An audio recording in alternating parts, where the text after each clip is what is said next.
नमस्कार साथियों, मैं आज अति महत्वपूर्ण सेशन के साथ आपके सामने पुनः उपस्थित हुआ हूं ताकि आने वाला एग्जाम में आपको अधिक से अधिक मदद मिल सके। जो भी बीपीएससी टीचर और बिहार एग्जामिनेशन स्टेट गवर्नमेंट का तैयारी कर रहे हैं दोस्तों, सभी वीडियो आप देखने का प्रयास कीजिएगा। एक एक वीडियो आपके लिए बनाया जा रहा है।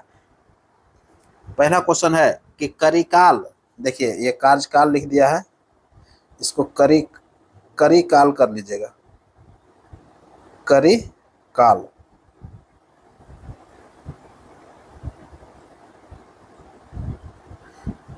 करिकाल के जीवन और सैन्य अधिग्रहण को किसमें दर्शाया गया है?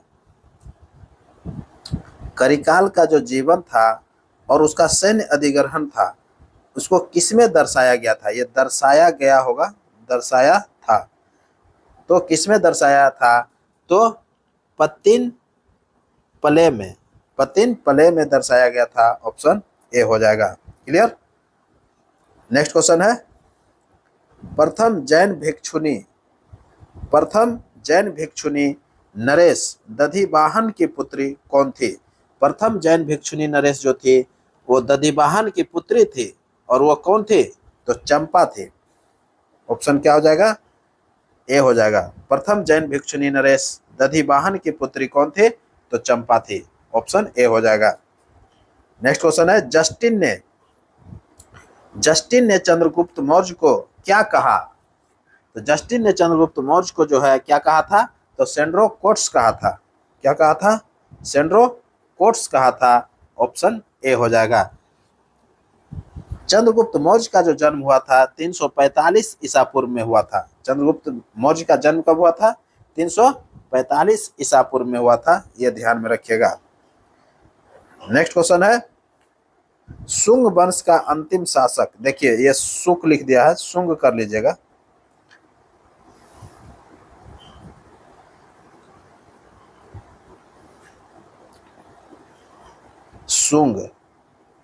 शुंग वंश का अंतिम शासक देखिए शासक हो जाएगा, शासक। तो शुंग वंश का अंतिम शासक देवभूति की हत्या वासुदेव ने कब कर दिया था? शुंग वंश का जो अंतिम शासक था कौन था? देवभूति था। उसकी हत्या कौन कर दिया था? वासुदेव ने कर दिया था। तो कब क्या था? 73 ईसा पूर्व में क्या था? ऑप्शन क्या हो जाएगा? 73 ईसा पूर्व हो जाएगा। ऑप्शन ए हो जाएगा। क्लियर। नेक्स्ट क्वेश्चन, संगम युग में मंत्रियों को क्या कहा जाता था? संगम युग में मंत्रियों को क्या कहा जाता था? तो अमात्यार कहा जाता था। क्या कहा जाता था? संगम काल में जो है मंत्रियों को अमात्यार कहा जाता था। ऑप्शन ए हो जाएगा। नेक्स्ट क्वेश्चन है, गुप्त साम्राज्य का उदय। गुप्त साम्राज्य का जो उदय हुआ था वो 3री शताब्दी के अंत में प्रयाग के निकट कहां पर हुआ था? गुप्त साम्राज्य का उदय जो हुआ था वो 3री शताब्दी के अंत में हुआ था और प्रयाग के निकट में हुआ था। तो प्रयाग के कौन सा हुआ जगह था? तो कौशाम्बी में हुआ था। कहां पर हुआ था? कौशाम्बी में हुआ था गुप्त साम्राज्य का उदय। गुप्त साम्राज्य का उदय 3री शताब्दी के अंत में हुआ था और प्रयाग के निकट कौशाम्बी में हुआ था। क्लियर हो गया होगा। नेक्स्ट क्वेश्चन है,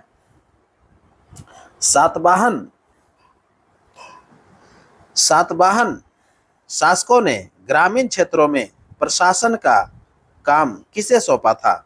सातवाहन शासकों ने ग्रामीण क्षेत्रों में प्रशासन का काम किसे सौंपा था? तो प्रशासन का जो काम सौंपा था किसे हो जाएगा? किसे सौंपा था? तो गौलमिक को सौंपा था। किसको सौंपा था? गौलमिक को सौंपा था। ऑप्शन सी हो जाएगा। क्लियर। नेक्स्ट क्वेश्चन है, प्रथम जैन संगति के अध्यक्ष कौन थे? प्रथम जैन संगति के अध्यक्ष कौन थे? तो स्थूलभद्र थे। कौन थे? प्रथम जैन संगति जो हुआ था उसके प्रथम अध्यक्ष जो थे, प्रथम जैन संगति के जो अध्यक्ष थे वो स्थूलभद्र थे। जबकि दूसरे जैन संगति का अध्यक्ष कौन था? तो क्षमा सरवन थे। दूसरा जो जैन संगति हुआ था वो बल्लभी गुजरात में हुआ था और पहला जो जैन संगति हुआ था स्थूलभद्र जिसकी अध्यक्षता क्या था वो पाटलिपुत्रा में हुआ था। क्लियर। ये ध्यान में रखिएगा। प्रथम जैन संगति कहाँ हुआ था? पाटलिपुत्र में हुआ था और दूसरे जैन संगति जो हुआ था वो बल्लभी गुजरात में हुआ था। प्रथम जैन संगति के अध्यक्ष कौन थे? स्थूलभद्र थे, जबकि द्वितीय जैन संगति के अध्यक्ष जो थे क्षमा सरवन थे। क्लियर? ये क्षमा सरवन जो है द्वितीय जैन संगति के अध्यक्ष थे। क्लियर? नेक्स्ट क्वेश्चन है आयुर्वेद की व्याख्या क्या है? आयुर्वेद की व्याख्या करने के लिए कौन सा ब्राह्मण ग्रंथ लिखा गया है? आयुर्वेद की क्या है?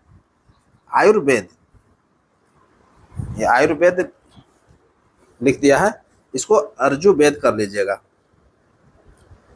ये अर्जुवेद होगा,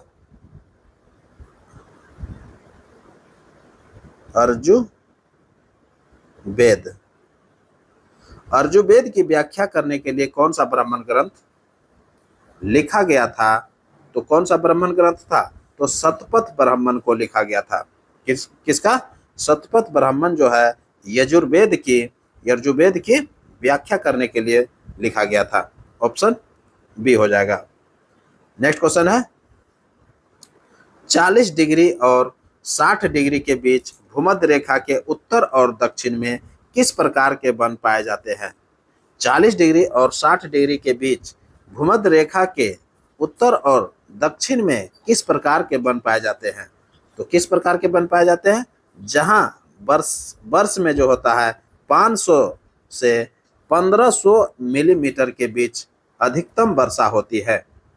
कह रहा है क्वेश्चन कि 40 डिग्री और 60 डिग्री के बीच भूमध्य रेखा के उत्तर और दक्षिण में किस प्रकार के वन पाए जाते हैं? उत्तर और दक्षिण में किस प्रकार के वन पाए जाते हैं जहां पर वर्ष में 500 से 1500 mm के बीच में अधिकतम वर्षा होती है?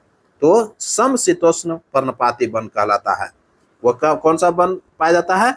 समशीतोष्ण पर्णपाती वन पाया जाता है। तो ऑप्शन ए हो जाएगा, समशीतोष्ण पर्णपाती वन, ऑप्शन ए हो जाएगा। क्लियर? जबकि भूमध्य रेखा के जो आसपास पाया जाता है 4-5 डिग्री के आसपास, वो भूमध्य सागरीय वन पाया जाता है। ये भी ध्यान में रखिएगा। नेक्स्ट क्वेश्चन है भारत में किस प्रकार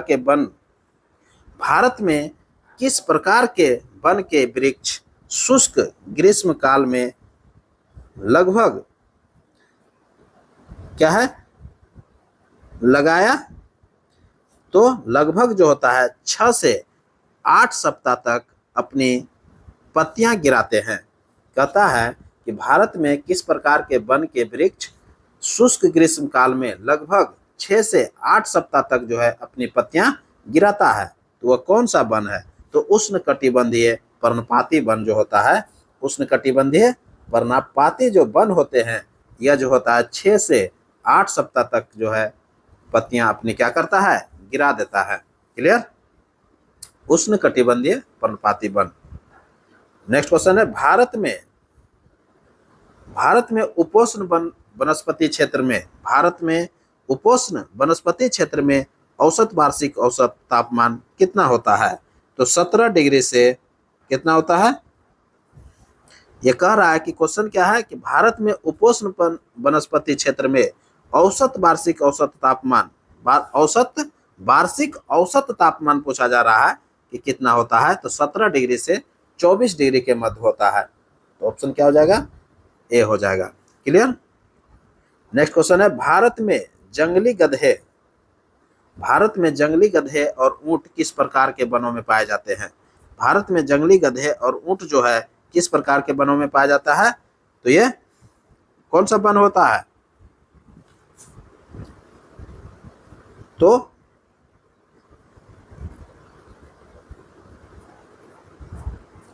इसका आंसर हो जाएगा, ऑप्शन ए हो जाएगा, कांटेदार वन और झाड़ियों में पाए जाते हैं। ऑप्शन ए हो जाएगा। नेक्स्ट क्वेश्चन है दुनिया का सबसे बड़ा मत्स्य उत्पादक देश कौन है?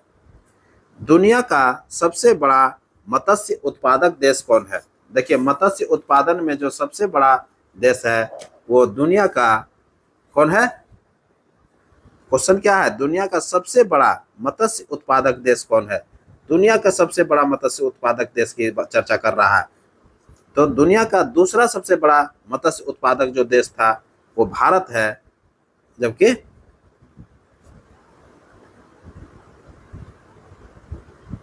दुनिया का सबसे बड़ा मत्स्य उत्पादक जो देश है वो चाइना है। कौन है?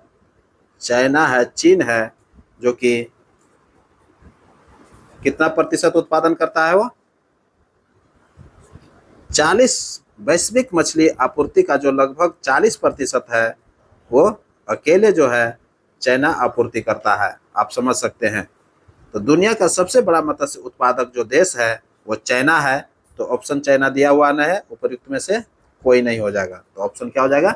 चाइना हो जाएगा। दूसरे स्थान पर जो मत्स्य उत्पादक में है वो भारत का स्थान होता है, जो कि भारत का वैश्विक मत्स्य उत्पादन में 8% का योगदान है। ये भी ध्यान में रखिएगा।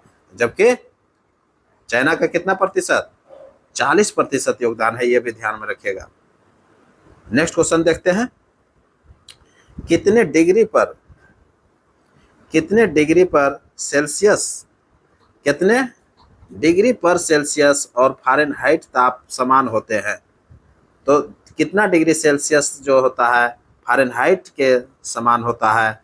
तो -40 डिग्री जो है, -40 डिग्री पर जो है सेल्सियस और फ़ारेनहाइट का माप, ताप का वैल्यू समान होता है। क्लियर? तो ऑप्शन ए हो जाएगा। नेक्स्ट क्वेश्चन है, पानी का घनत्व किस ताप पर अधिकतम होता है? पानी का घनत्व जो है किस ताप पर अधिकतम होता है? तो 4 डिग्री सी पर अधिकतम होता है। किस पर होता है? 4 डिग्री सी पर अधिकतम ताप घनत्व होता है। तो पानी का जो मैक्सिमम घनत्व होता है, अधिकतम घनत्व होता है, वो 4 डिग्री सी पर होता है। क्लियर? नेक्स्ट क्वेश्चन है, ऑनलाइन गेम क्या है? ऑनलाइन गेम है, ये गाइम लिख दिया है, गेम कर लीजिएगा। ऑनलाइन गेम खेलने में पहले स्थान पर कौन सा राज्य है? भारत में जो ऑनलाइन गेम खेला जाता है वह पहला स्थान पर कौन सा राज्य है? तो बिहार जो है पहले स्थान पर है। बिहार में ज़्यादातर लड़का जो होता है, ज़्यादातर जो जनसंख्या है वो क्या करते हैं? ऑनलाइन गेम खेलते हैं। क्लियर? नेक्स्ट क्वेश्चन है, हाल ही में एक राष्ट्र एक चुनाव तथा परिसीमन प्रक्रिया के खिलाफ प्रस्ताव पेश किया है। तो किसने किया है? तो तमिलनाडु ने किया है। हाल ही में एक राष्ट्र एक चुनाव तथा परिसीमन प्रक्रिया के खिलाफ प्रस्ताव पेश किया है, तो तमिलनाडु किया है। ऑप्शन ए हो जाएगा। नेक्स्ट क्वेश्चन है, मुद्रास्फीति में किसको लाभ होता है? मुद्रास्फीति में किसको लाभ होता है? तो ऋणी को जो है लाभ होता है। किसको लाभ होता है? ऋणी को लाभ होता है। सबसे महंगा जो मुद्रा अभी के डेट में है वो पाउंड है। ये भी ध्यान में रखिएगा। सबसे महंगा मुद्रा जो है अभी कौन है? पाउंड है। नेक्स्ट क्वेश्चन है, अब पाउंड किस देश की मुद्रा है? तो ब्रिटेन का है। ये भी ध्यान में रखिएगा।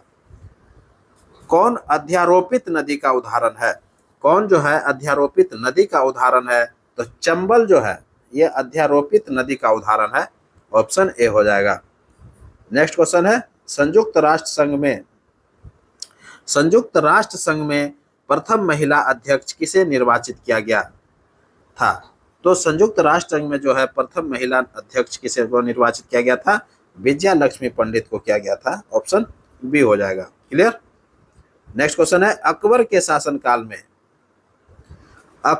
शासनकाल में कृषि भूमि को कितने प्रकारों में विभाजित किया गया था? अकबर का जो शासनकाल चल रहा था उसमें कृषि भूमि को कितने भाग में बांट दिया गया था? तो 4 भाग में विभाजित किया था। ऑप्शन ए हो जाएगा। तो पोलज जो भूमि पर हमेशा जो खेती होता था, पोलज जो भूमि था उस पर हमेशा खेती किया जाता था, कभी भी परती नहीं छोड़ा जाता था। पोलज भूमि जो है उस पर क्या होता था? हमेशा खेती किया जाता था, उसको कभी भी परती नहीं छोड़ा जाता था।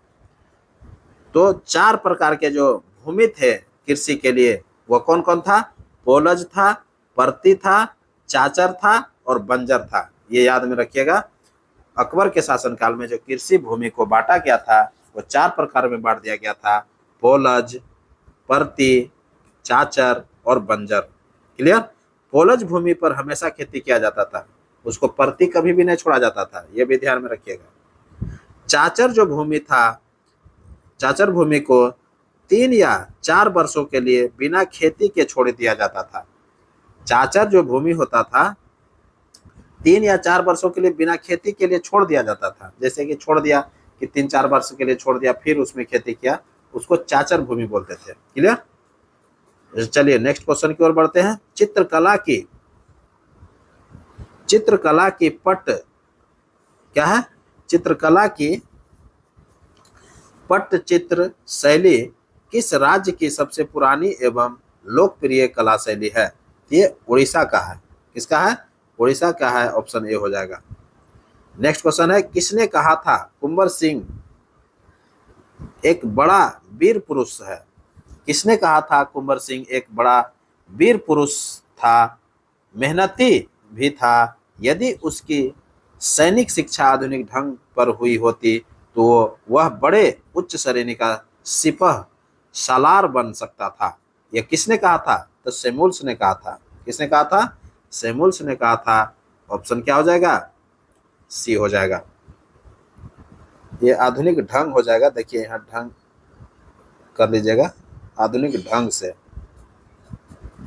तो किसने कहा था कि कुंवर सिंह एक बड़ा वीर पुरुष था? देखिए था हो जाएगा। यह था, मेहनती भी था, यदि उसकी सैनिक शिक्षा आधुनिक ढंग पर हुई होती तो वह बड़े उच्च श्रेणी का सिपह सलार बन सकता था। यह सेमुल्स का कथन था। नेक्स्ट क्वेश्चन है, महात्मा गांधी एंड बिहार क्या है? महात्मा गांधी एंड बिहार सब क्या है? सम रेमिनेंसेस के लेखक कौन है? महात्मा गांधी एंड बिहार जो है, सम रेमिनेंसेस के लेखक जो है डॉक्टर राजेंद्र प्रसाद है। कौन है? डॉक्टर राजेंद्र प्रसाद है। ऑप्शन ए हो जाएगा। नेक्स्ट क्वेश्चन है, एशिया की तीसरी महाशक्ति कौन बन गया है? बहुत इंपॉर्टेंट क्वेश्चन है।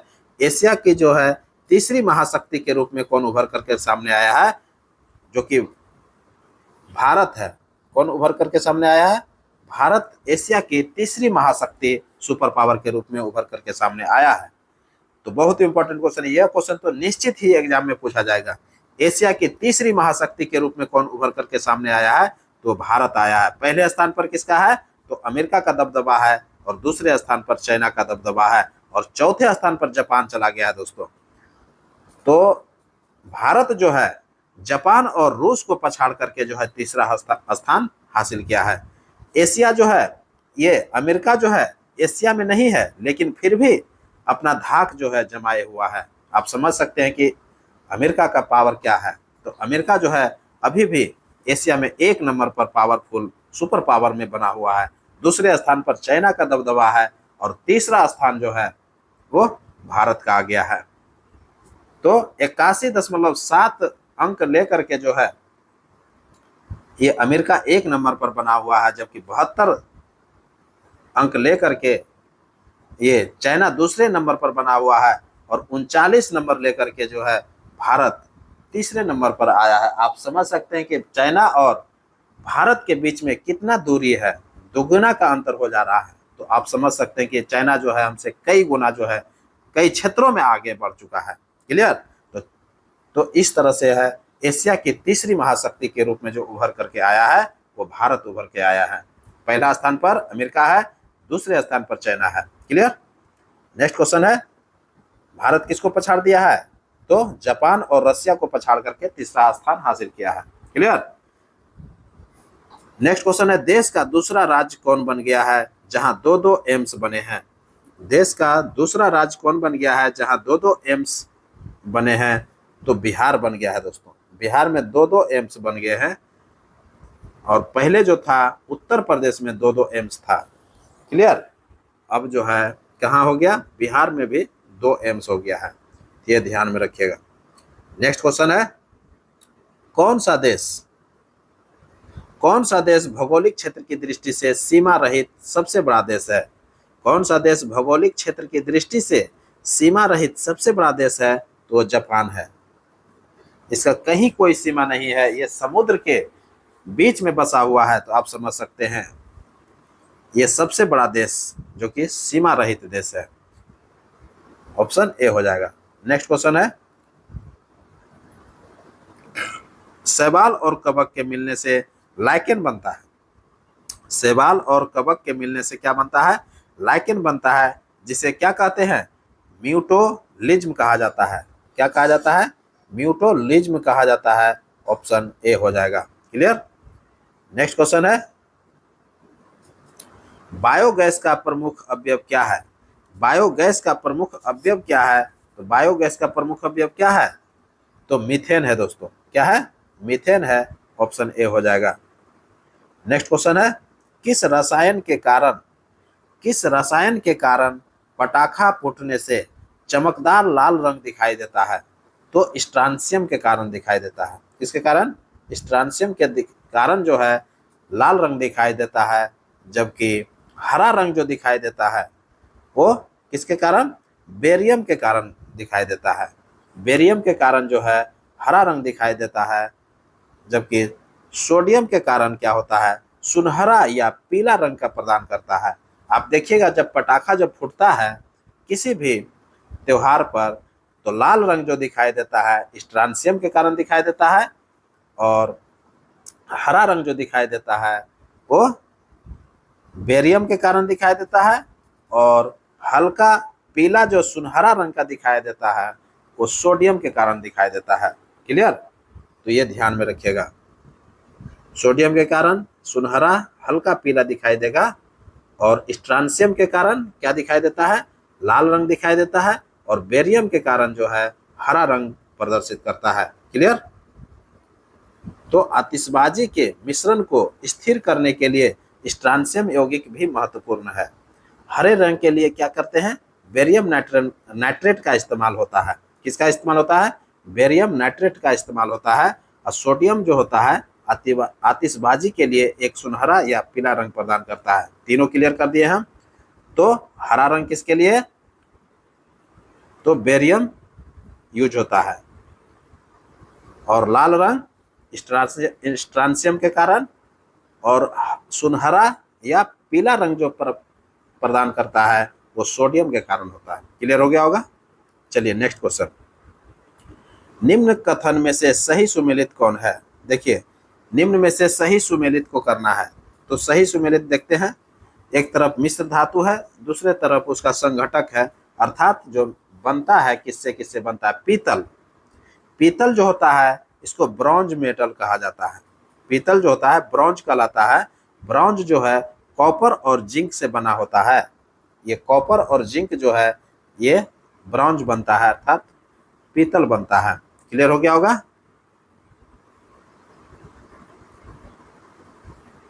कांसा दूसरा है।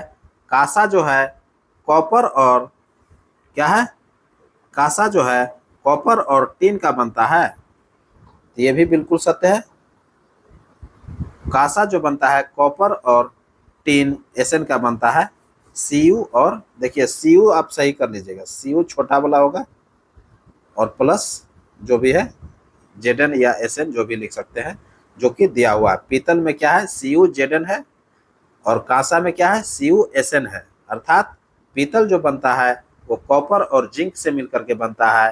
कांसा जो बनता है कॉपर और टीन से मिलकर के बनता है।